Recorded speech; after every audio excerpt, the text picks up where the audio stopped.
Yes, start करते हैं NDA NA में मोस्ट इंपॉर्टेंट चैप्टर प्रोबेबिलिटी। अगर लास्ट हम 5-6 ईयर में क्वेश्चन देखें तो लगभग मोर देन 80 क्वेश्चंस केवल प्रोबेबिलिटी के हैं, यानी एवरी ईयर 5 to 6 क्वेश्चंस की पॉसिबिलिटी रहती है। कई बार तो 8 और 10 क्वेश्चन तक आ सकते हैं। एक ऐसा चैप्टर जिसमें मैथ्स कम लॉजिक ज़्यादा लगते हैं, सिंपलेस्ट चैप्टर है, पर अगर आपके कंसेप्ट क्लियर नहीं है, लॉजिक पे कमांड नहीं है, तो हो सकता है आपको बहुत टाइम लगे।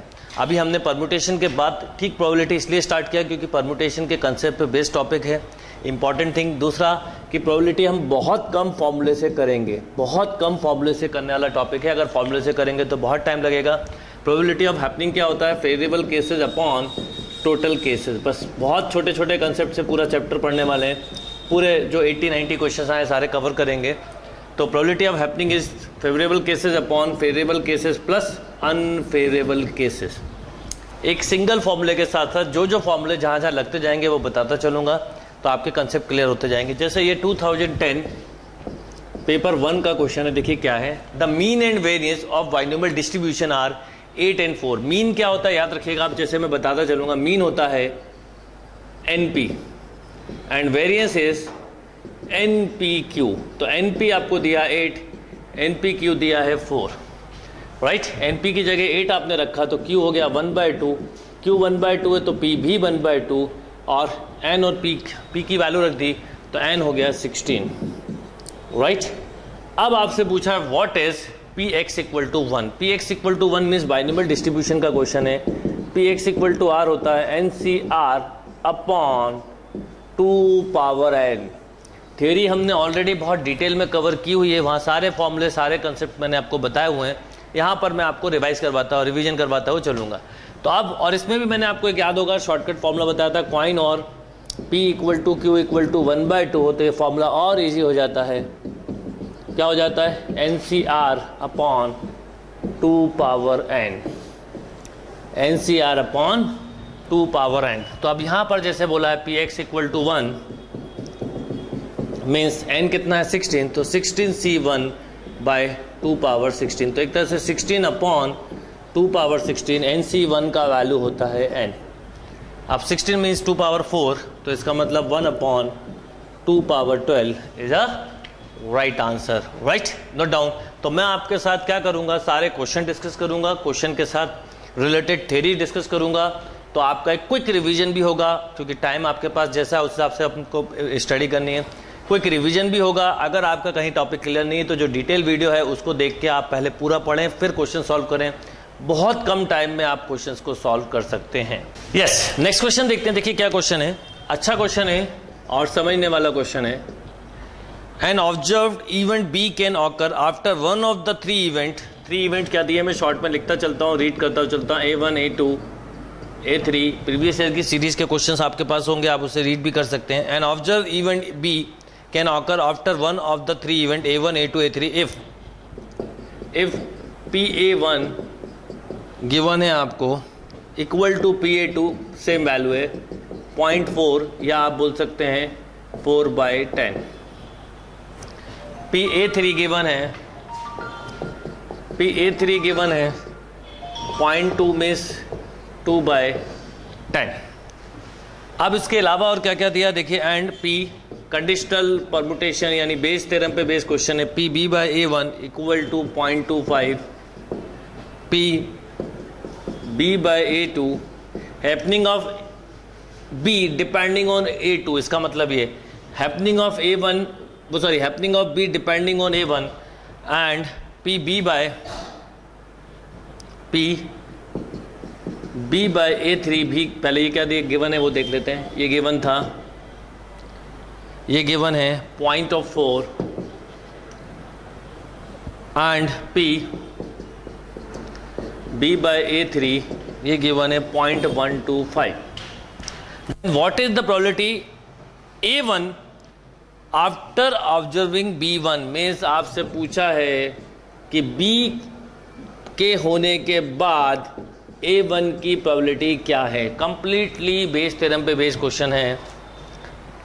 कंप्लीटली देखें तो A1 after observing B, A1 का प्रोबेबिलिटी पूछा है, तो क्या हो जाएगा देखिए। इसमें हमने आपको फॉर्मूला बताया हुआ है B/A1 × PA1, नीचे समेशन आएगा summation notation means Bayes theorem पे बेस्ड है, all possibility P A one into P B by A one, solve आप कर लेंगे P A two into P B by A two. अब आपके पास सारी वैल्यू हैं, बस फॉर्मूले में पुट करना है P A three into P B by A three, right. इसके कंसेप्ट और इसके डायरेक्ट सॉल्व करने की टेक्निक्स हमने ऑलरेडी सीखी हुई थी। P B by A one कितना है देखिए, P B by A one 0.25 into 0.4 upon P A one 0.4 into 0.25। हमने इस थ्योरम में देखा जो बोला है वो न्यूमरेटर आ जाएगा, बाकी सब डिनोमिनेटर में सारे पॉसिबल इवेंट। A2 कितना है, again 0.4, B by A2 0.4 and plus 0.2 into 0.125। Solve करेंगे तो आपको आंसर मिलेगा, right. Note down this question. Yes, next question देखते हैं। देखिए प्रोबेबिलिटी डिस्ट्रीब्यूशन का क्वेश्चन है। क्या क्वेश्चन है समझिएगा, क्वेश्चन सिंपल है। The probability distribution of random variable x with to missing probability P1 and P2 is given below. ये x दिया है, ये उसकी करस्पॉन्डिंग प्रोबेबिलिटी दी है। 1 की प्रोबेबिलिटी k है, 2 का P1 है, 3 का 4k है, 4 का P2 है, 5 का 2k है। It is further given px less than equal to 2.25 दिया है, x greater than equal to 4.35 दिया हुआ है। Consider the following statement. अब आपको देखना है, स्टेटमेंट 1 है P1 equal to P2, statement है P1 plus P2 equal to Px equal to 3। Means correct देखना है कि कौन से स्टेटमेंट करेक्ट हैं कौन से नहीं है। तो सबसे पहले अगर हम देखें तो Px less than equal to 2 का मतलब हुआ x equal to 1 plus x equal to 2, yes और नो, क्योंकि यहाँ पर 1 से स्टार्ट है तो x इक्वल टू 1 और x इक्वल टू 2 अगर हम देखें तो हमारे पास है k प्लस इसके करस्पॉन्डिंग प्रोबेबिलिटी है P1, और ये दिया हुआ है P1 plus k equal to 0.25 या P1 equal to 0.25 minus of k। एक रिजल्ट आया। सेकंड रिजल्ट देखें, Px greater than equal to 4, greater than equal to 4 miss हुआ 4 प्लस ऑफ 5, 5 से आगे नहीं जा सकते बिकॉज 5 पर एंड है प्रोबेबिलिटी। और इस 4 और 5 को अगर हम देखें तो ये दिया हुआ है 0.35 equal to P2 plus 2k means P2 equal to 0.35 minus 2k। एक बात आपको समझ में आ रही होगी, P1 और P2 इक्वल नहीं हैं। ये 0.25 माइनस क्या है, ये 0.35 माइनस 2k है, इसका मतलब ये स्टेटमेंट तो फॉल्स हुआ। अब P1 प्लस P2 को अगर मैं ऐड करूं तो वो मिलना चाहिए मुझे किसके equal, Px equal to 3 means है 4k। अगर मैं ऐड करके देखूं डायरेक्टली तो समझ में आ रहा है माइनस 3k, ये भी नहीं हो सकता, मतलब ये स्टेटमेंट भी फॉल्स है। तो neither 1 nor 2 correct, both statement are false, right. Yes, next question देखते हैं। देखिए क्या क्वेश्चन है, consider the following statement. 2 statement दिए हैं, स्टेटमेंट का ट्रू और फॉल्स। यहाँ पे मैं आपको क्वेश्चन रीड कर रहा हूँ। The probability that there are 53 Sunday in leap year, 53 Sunday in leap year. आपको याद होगा मैंने clock, calendar, playing card, numbers, इन सब की बिल्कुल टाइप्स को अलग अलग कर किया। 53 संडे इन लीप ईयर की बात करें तो आपको पता है 2/7 प्रोबेबिलिटी होती है, राइट। अब इसमें बोला is twice the probability that there are 53 Sunday in non leap year. Non leap year में 53 संडे की बात करें तो आपको पता है 1/7, तो ये इसका ट्वाइस है, तो स्टेटमेंट 1 तो करेक्ट हुआ, राइट। क्योंकि आपको पता है टोटल 360, अगर हम नॉन लीप ईयर की बात करें तो नॉन लीप ईयर में 365 डेज होते हैं। अगर 52 इंटू आप 7 जब करते हैं तो कितना आता है 364, 1 डे लेफ्ट। इस 1 डे के वजह से वो 1 day Sunday, Monday, Tuesday, Wednesday कुछ भी हो सकता है, तो 1/7 होती है। लीप ईयर में दिन बढ़ जाता है, इसका मतलब लीप ईयर में 2 डेज एक्स्ट्रा होते हैं, तो प्रोबेबिलिटी भी 2 टाइम्स हो जाएगी। तो स्टेटमेंट 1 करेक्ट है। अब स्टेटमेंट 2 को ध्यान से सुनिए और समझिए। The probability that there are 5 Monday in the month of March, probability that there are 5 Monday in the month of March, ठीक है, is 3 times the probability that there are 5 Monday in the month of April, okay. अब पहले तो हम मार्च की बात करें तो मार्च में टोटल डेज होते हैं 31, राइट। 7 इंटू 4 करिए 28, तो 3 डेज लेफ्ट। तो 3 डेज लेफ्ट यानी मंडे की बात करें इन द मंथ ऑफ मार्च तो आप बोलते 3/7, राइट, 3/7, क्योंकि 3 डेज एक्स्ट्रा हैं और 7 डेज टोटल 7 वीक डेज हो सकते हैं। अब अगर मैं बात करूं अप्रैल की, तो अप्रैल में टोटल 30 डेज होते हैं। तो 30 डेज, तो यहाँ पर अगर मंडे की बात करूं तो 2 डेज एक्स्ट्रा हैं, तो 2/7, इसका मतलब ये 3 टाइम्स नहीं है, तो स्टेटमेंट 2 फॉल्स है, स्टेटमेंट 1 ट्रू है, राइट। यस, नेक्स्ट क्वेश्चन देखें तो देखिए क्या है, in tossing 3 coins at a time what is the probability of getting at most 1 head. अगर 3 कॉइन को टॉस कर रहे हैं तो टोटल इवेंट कितने होंगे, 2 × 2 × 2 मीन्स 8। क्या क्या होंगे ये समझाने के लिए बता रहा हूँ। इन सब के रिजल्ट हमने डायरेक्ट याद किए हुए थे। Head tail tail, tail head tail, tail tail head and all tail, right. अब इसमें बोला गया है what is the probability getting at most. याद रखिए जब भी एट मोस्ट बोले, at most is always start from 0, at least start from 1, sorry at least start from this number. तो एटमोस्ट 1, एटमोस्ट 1 हेड, तो एटमोस्ट 1 हेड मतलब अधिक से अधिक 1 हेड आए, तो 1 हेड वाले केसेस ये हैं, और ये ना आए वो भी हो सकता है। इसका मतलब क्या होगा, 4 फेवरेबल केसेस टोटल 8, तो आंसर विल बी 1/2। अगर हम नेक्स्ट क्वेश्चन देखें तो देखिए क्या है, 2 balls are selected from a box containing, एक बॉक्स है, उस बॉक्स में क्या क्या देख लेते हैं, 2 blue balls, 7 red ball। What is the probability that at least 1 ball is blue? At least 1 ball is blue.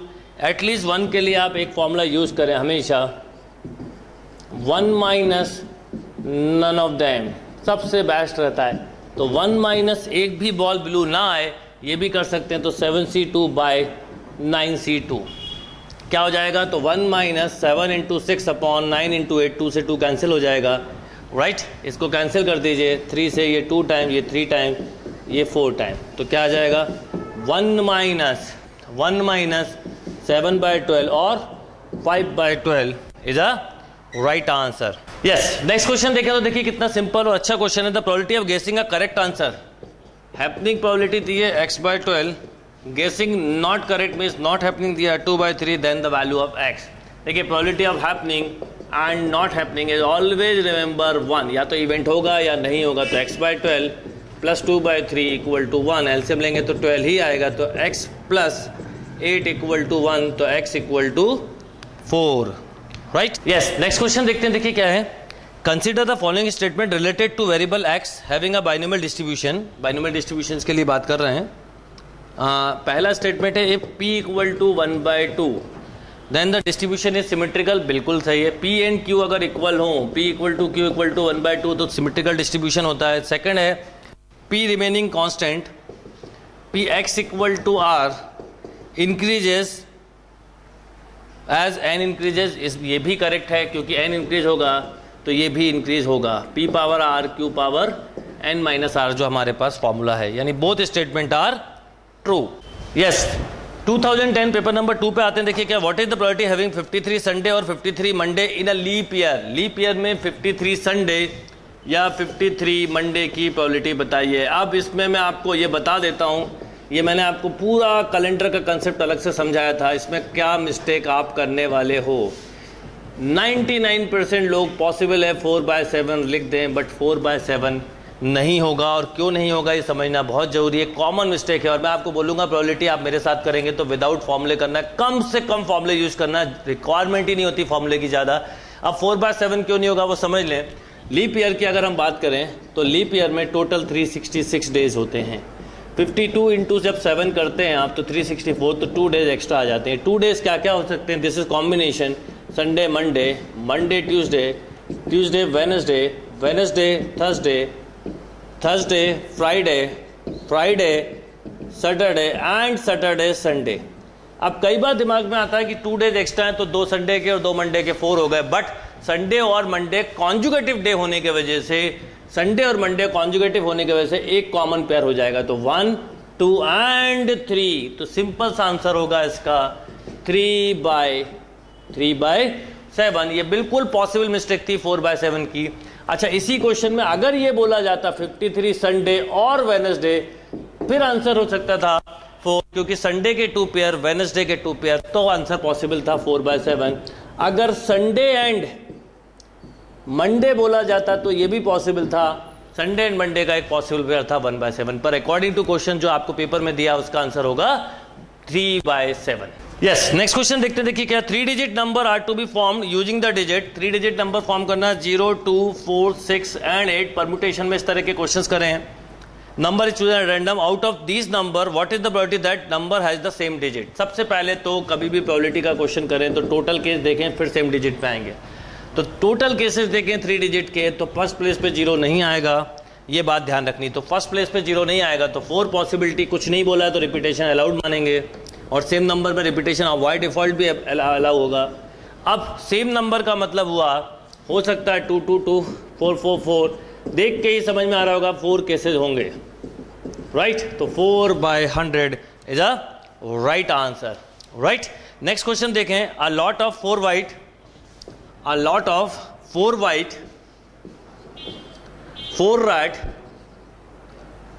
balls randomly divided into 2 have CK. What is the probability that there will be 2 red and 2 white ball in each half? Yes, तो 4 white हैं, 4 red ball हैं, 2 group में divide करना है, और first group में भी 2 white 2 red हो, सेकंड ग्रुप में भी 2 white 2 red हो। करना आपको ही है। तो फर्स्ट ग्रुप में जब डिवाइड करना होगा तो 4 में से 2 white, 4 में से 2 red out of 8C4, and अब रिमेनिंग 2 white रही 2C2, रिमेनिंग 2 red रही 2C2 by 4C4 is a right answer, right. Solve करेंगे तो आंसर आ जाएगा। अब नेक्स्ट क्वेश्चन देखिए, ये पूरा 1 ही होगा, क्योंकि आप समझिए ये 1 क्यों आ रहा है, क्योंकि जब 2 red 2 white आ चुकी हैं ऑलरेडी, तो बची 2 red 2 white होंगी, तो श्योर इवेंट जब भी होगा तो प्रोबेबिलिटी हमेशा 1 होगी। तो आपको लॉजिकली देखें तो केवल इसको सॉल्व करना रहेगा। 4C2 कितना होगा 6, चाहे तो आप लिख के कर लें, 4C2 इज 6, 8C4 8 7 6 5 बाय 4 3 2 1। ये देखिए 8 से कंप्लीटली 8 कैंसिल, 6 से ये 6 कैंसिल कर दीजिए, 3 अभी नीचे रहने दीजिए, राइट। ये कितना हो जाएगा 18/35। 18/35 is the right answer. Next question देखते हैं। देखिए क्या है, consider the following statement if A and B are independent event.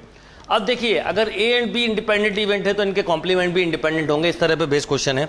तो इसमें क्या क्या दिया है, A and B bar are independent, yes true. A bar and B are independent, this is also true. A bar and B bar independent, this is also true. All statement are